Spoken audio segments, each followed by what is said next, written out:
States control সোসাইটির আন্ডারে NGO partner আছে বিডিটি, ভিলেজ ডেভেলপমেন্ট টিম। তো ইন্টেন্সিভ আইইসি ক্যাম্পেইন এইচআইভি এইডসের উপরে মেসেজ দেওয়ার জন্যই এই র্যালির আয়োজন।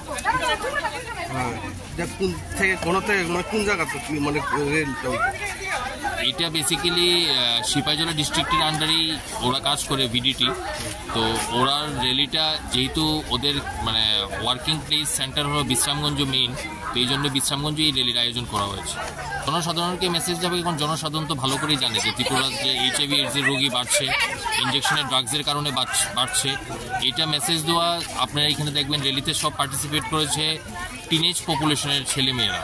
কারণ এই বয়সের ছেলেমেয়েরাই যদি র্যালির মধ্যে হেঁটে সমাজকে মেসেজ দেয়, অন্য যারা আগামী দিনে এই ড্রাগসের নেশা, ইঞ্জেকশনের ড্রাগসের নেশা যারা আসক্ত হবে, তারা যেমন না হয়, তাদেরকে দেখে যেমন উদ্বুদ্ধ হয়, এই জন্যই র্যালির আয়োজন। আমার নাম ডক্টর দীপ কুমার দেববর্মন।